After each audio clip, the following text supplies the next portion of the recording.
Baik, halo Sobat Senator, kembali lagi di podcast DPD RI.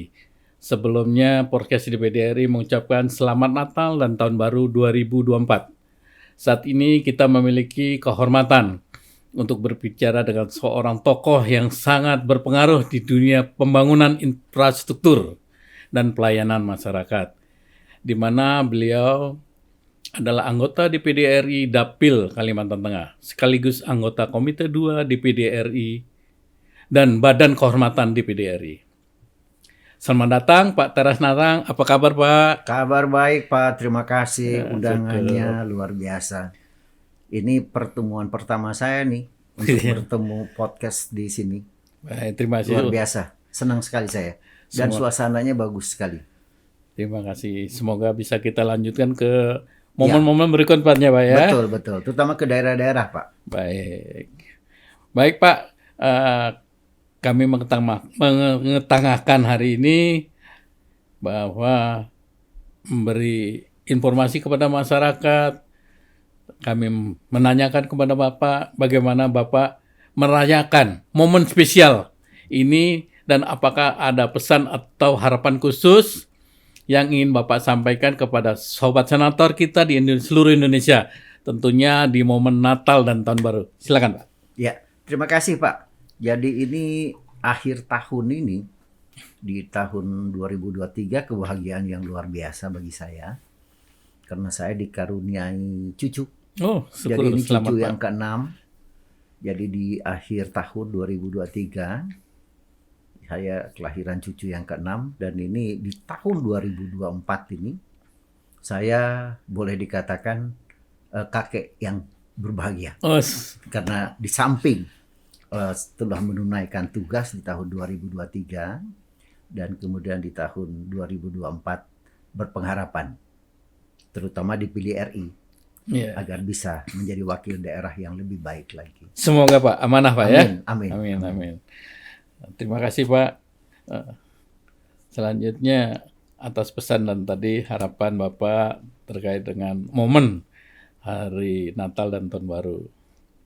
Sebagai tokoh dan pemimpin yang mengambil peran penting dalam membuka jalur infrastruktur yang telah Bapak geluti di masa yang Bapak telah tinggalkan. Ya, Sekarang Bapak berkiprah dari daerah, betul. sekarang betul. Bapak berkiprah secara nasional. Ya, Tentunya itu banyak sekali Pak ya, pengalaman ya kan.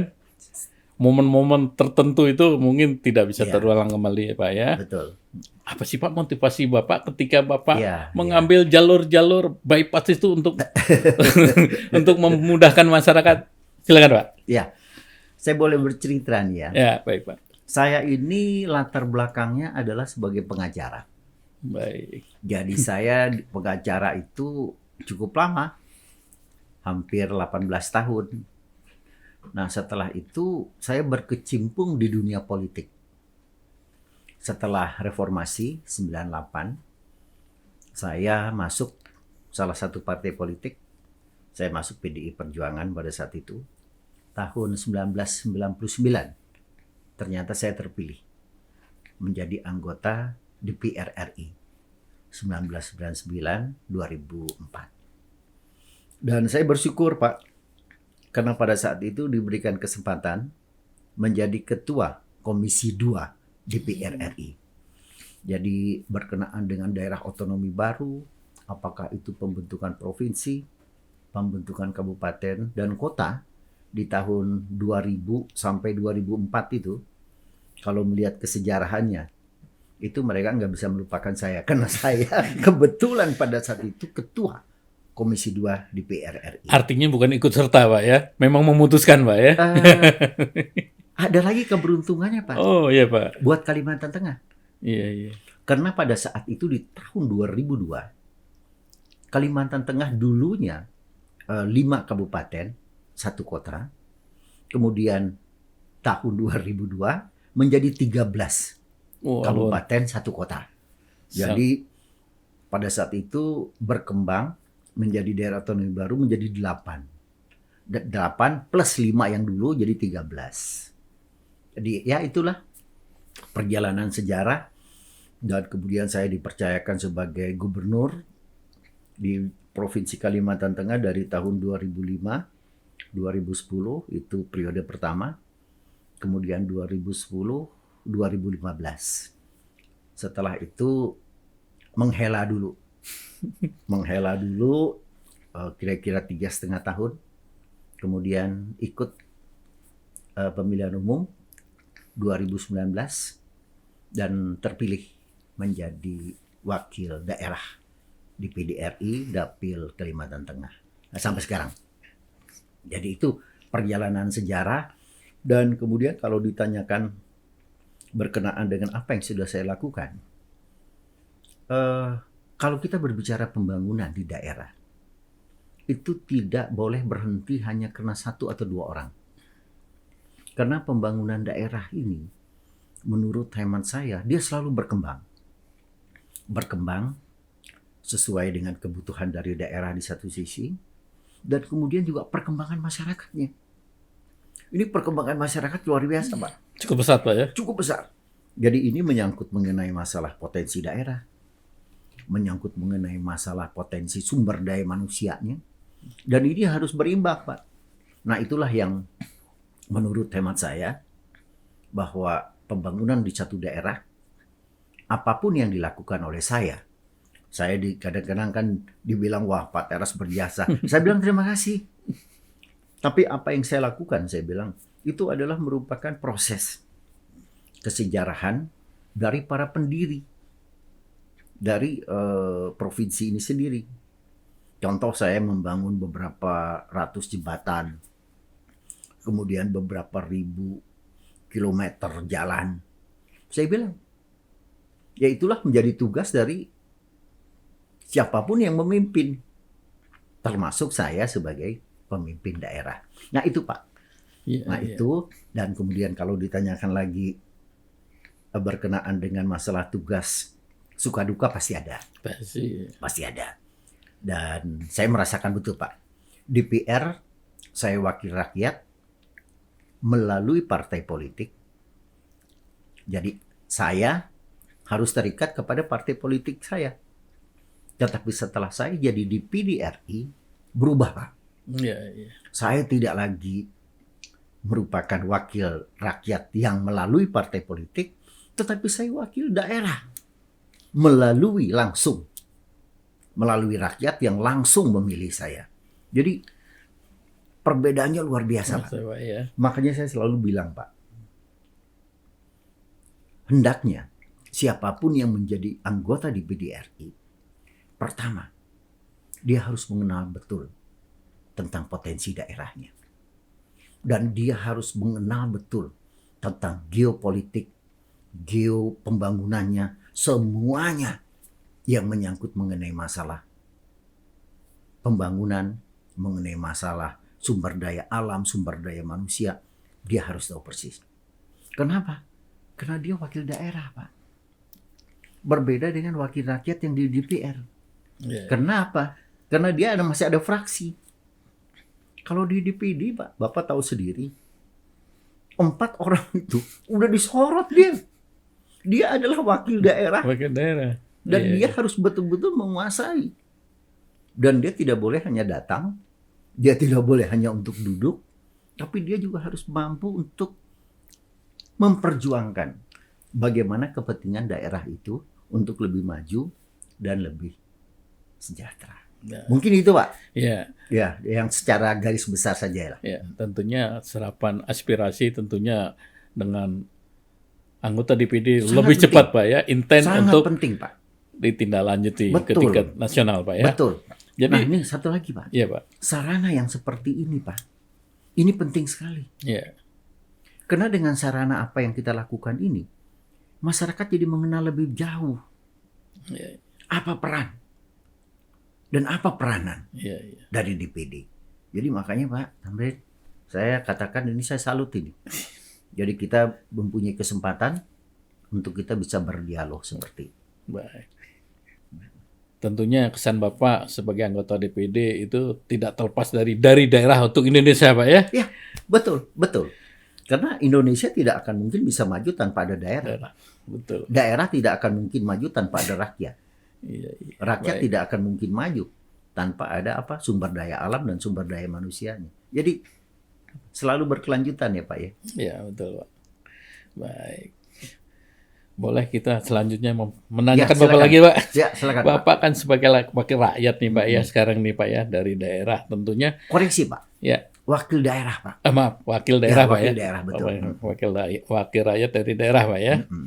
Tentunya Bapak kan perlu konsentrasi, ya kan, seluas-luasnya yang Bapak sampaikan tadi untuk daerah Bapak sendiri. Betul sekali. Tapinya tentu tidak juga daerah kan, Pak. Mm-mm. Bapak sudah sebagai tokoh nasional tentu secara nasional, ya kan. Oh ya betul Bapak sekali. ikut serta membangun Persis, negara persis, yang sekian persis, besar ini, Pak ya. persis. Nah, apa sih yang Bapak lakukan, yang Iya, Bapak iya.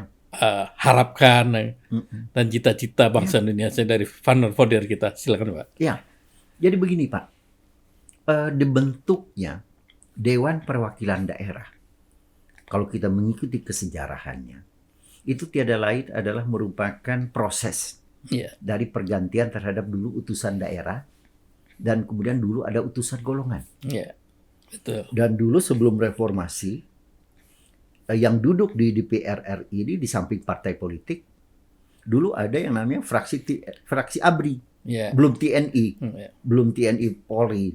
Jadi fraksi Iya, ABRI, beri, betul. di mana pada saat itu ada TNI, ada Polri-nya. Ada Polri-nya, betul, Pak. Kemudian setelah reformasi, terjadi perubahan kan Pak? Iya, Sudah tidak ada lagi utusan daerah, tidak ada lagi utusan golongan, berganti menjadi DPD, DPD, betul, Pak. Dewan Perwakilan Dan Daerah, yang adalah merupakan wakil daerah, yang berbeda Iya, iya. dengan teman-teman kita di DPR. Nah, pertanyaannya, bagaimana kita melakukan tugas? Sama Pak, seperti yang di DPR RI. Karena kita juga berbicara mengenai masalah pengawasan. Iya, Kita berbicara juga mengenai masalah anggaran. Dan kita juga berbicara berkenaan dengan pembuatan undang-undang. perundang-undangan. Jadi kapasitas kita sama, cuman kita lebih fokus kepada kepentingan daerah-daerah. Daerah, betul. Nah, saya pada saat berbicara di forum DPD RI, di samping saya memperjuangkan kepentingan daerah Kalimantan Tengah, juga berbicara kepentingan daerah-daerah lain. Makanya saya selalu bilang Pak sambil bercanda, dari Sabang sampai Merauke, jangan lupa singgah di Kalimantan, saya bilang. Iya. Karena kalau Sabang lompat ke Merauke, diseberangin Ini Pak, sebenarnya ke Kalimantan. Padahal nanti ada ibu kota Nusantara itu kan. Jadi itu Pak, Baik. itu yang harus kita ini. Nah, kalau ditanyakan lagi, apakah DPD RI berperan? Saya rasakan berperan. Nyanyian tidak akan sempurna, Pak, kalau tidak dilakukan oleh penyanyi yang baik. Nah, sekarang bagaimana kita menjadi penyanyi yang Baik. baik? Agar apa? Agar lagu kita bisa didengar. Bisa didengar oleh pemerintah, dan bisa didengar oleh teman-teman yang di DPR RI. Saya selalu katakan, ini 3 in 1 ini. DPR RI, pemerintah, dan DPD RI. Jadi DPD RI di sini bukan hanya sekedar lembaga negara saja, tapi dia juga berperan. Terutama kepentingan daerah untuk kepentingan nasional. Nasional, ya. Begitu Pak. Ya, ya. Spirit itu harus ada tuh. Luar biasa, Pak. Terima kasih Pak. Terima kasih. Baik. Kita ke episode berikutnya, Pak. Ya. Pak, terkait dengan food estate, Pak ya. Dalam pengelolaan food estate, Bapak Teras apakah bisa menceritakan apa saja yang selama ini menjadi fokus pengawasan dan pengembangan Bapak di Kalimantan Tengah dan Indonesia seutuhnya? Mungkin secara lebih luas. Ya. Iya kan? Ya, Dapat betul. Bapak ceritakan. Silakan, Pak. Pak, secara global, pangan ke depan, Iya, Pak. itu menjadi kebutuhan utama kita, Pak. Ya. Prediksi kita di beberapa tahun yang akan datang, jumlah manusia yang ada di dunia ini hampir 8 miliar, Pak. Nah, di Indonesia, otomatis juga terjadi perkembangan, Pak. Karena kita nanti akan bisa sampai 300 juta lebih penduduk yang ada di negara kita.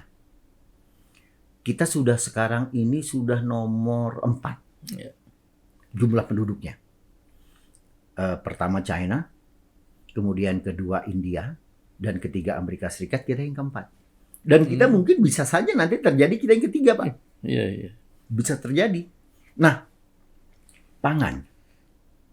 Karena penduduk ini makin bertambah, apa yang harus kita lakukan? Kedaulatan pangan. Iya. Kedaulatan pangan itu harus berbarengan dengan ketahanan pangan. Nah, Kalimantan Tengah oleh Pak Presiden dicanangkan 3 food estate, Pak.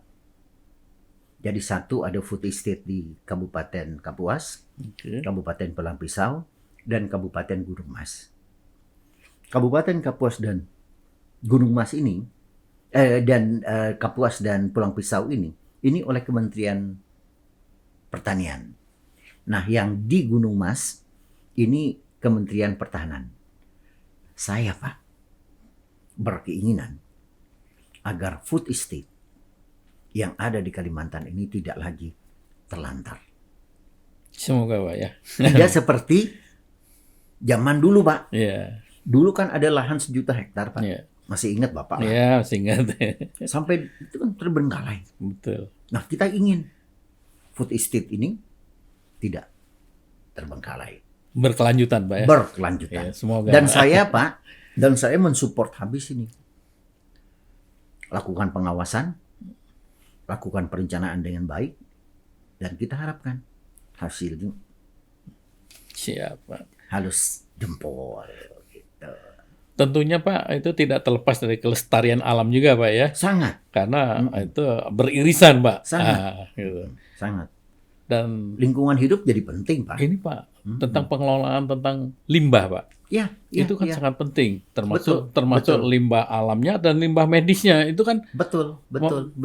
mengganggu mungkin ekosistem alam itu, Pak. Nah, menurut Bapak bagaimana itu, Pak? Ya, jadi kalau kita berbicara berkelanjutan, Pak, Ya, Pak.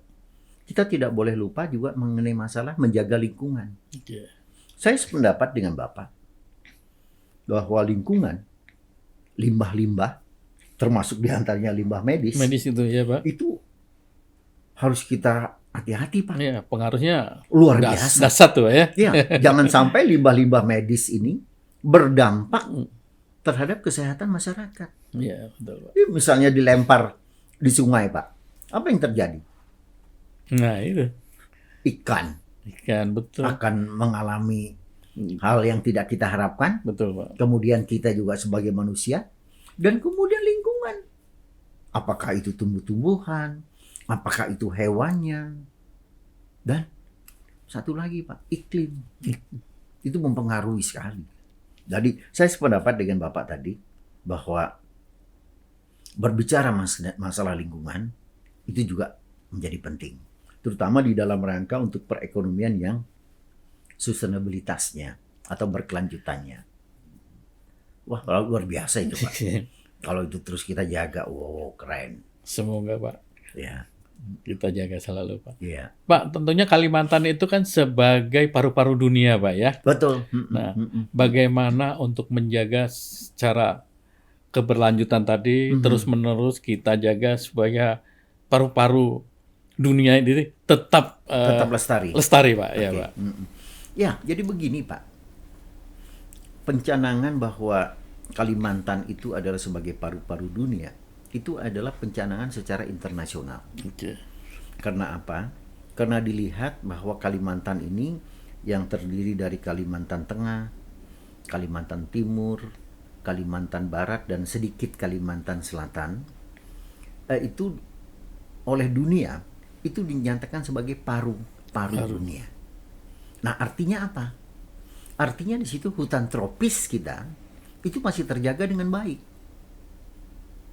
Dan yang sangat saya harapkan ke depan, pimpinan dari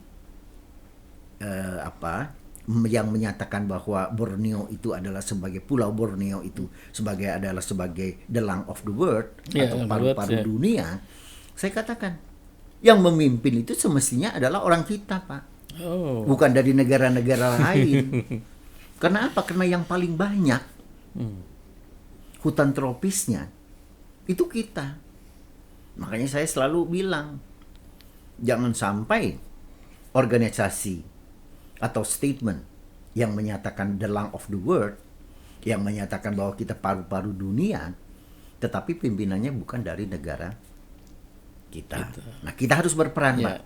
Dan kita harus pelaku utamanya. Di dalam rangka apa? Kembali lagi tadi, menjaga Pak ya, agar semuanya tetap lestari. Itu, Pak. Jadi saya bangga, Pak, bahwa Kalimantan sebagai paru-paru dunia, dan ini juga menjadi PR kita, Pak. Iya, Pak. Menjadi pekerjaan rumah kita. Dan ini menjadi tugas utama kita. Apalagi nanti ada IKN kan.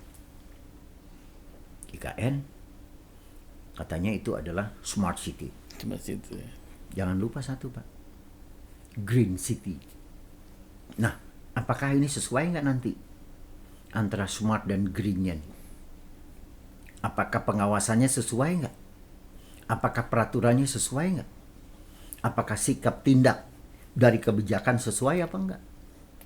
Nanti jangan sampai, Pak, rumah kaca bertebaran. Iya kan, katanya a green city. Tapi rumah kacanya di mana-mana. Jadi artinya apa? Penyerapannya kan menjadi tidak ada, Pak. Betul. Ya, sedangkan kita dunia sekarang ini kan deposit karbon kita juga menjadi perhatian kan, Pak.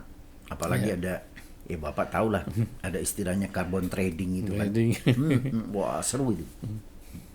Jadi itu, Pak. Baik. Saya rasa harus kita jaga. Baik, itulah Pak, Indonesia diuntungkan karena posisinya di Katulistiwa, Pak ya. Iya. Ya, iklimnya juga dibutuhkan bumi, Pak ya. Iklimnya ada panas, ada hujan, Betul. Iklim kita sangat semua dibutuhkan lah, Pak. Iya, bagi kehidupan kita. Iya. Baik, Kita Bapak. merasakan kan, Pak, bagaimana dingin, bagaimana kedinginan. Betul. Tapi kita kan cuma ada dua. Iya. Kalau nggak panas, Dingin. Ya, dinginnya juga karena hujan kan? Karena hujan, betul. Bukan karena iklim ya. Iya, sampai kuping aja udah sakitnya luar. Bapak ngerasain betul kan lagi itu, waduh, saya bilang. Iya, itu pengalaman perjalanan kita, Pak. Iya, Pak. Baik, yang mengesankan yang. Ya, pengesan, Pak. Baik, Pak. Ini mungkin penting bagi kita semua. Kami ingin mendengarkan closing statement dari Bapak Senator kita. Apakah harapan Bapak bagi DPD RI dan juga Kalimantan Tengah untuk Indonesia? Silakan, Pak, sebagai closing statement. Terima kasih, Pak. Jadi saya berpengharapan bahwa Dewan Perwakilan Daerah Republik Indonesia sebagai wakil daerah ini ke depan mampu untuk menjadi semacam sinar terang, Pak. Baik. Menjadi sinar yang terang di dalam rangka untuk membangun masyarakat, bangsa dan negara kita lebih baik. Dan saya selalu katakan, Pak, kalau bukan kita, siapa lagi? Dan kalau tidak sekarang, Kapan lagi? Nah, itu semangat saya, Pak. Semangat saya, dan itu adalah menjadi salah satu moto bagi saya untuk DPD RI ke depan. Baik. Agar lebih bersinar lagi, agar mampu menjadi poros, dan kemudian akan mampu untuk menjadi satu institusi yang memberi suatu semangat baru bagi bangsa dan negara kita, khususnya kepentingan daerah, Pak. Bermanfaat, Pak ya. Bermanfaat. Dari daerah untuk kita. Iya. Baik, Dari terima daerah kasih untuk Indonesia. Untuk Indonesia. Baik, kami akan berjumpa lagi di episode yang akan datang. Mungkin karena keterbatasan waktu. Baik, Bapak, terima dan kasih agenda-agenda Bapak, ya kan. Kami berterima kasih. Terima kasih. Atas kembali, kesempatan Bapak. Terima Terima kasih sahabat senator.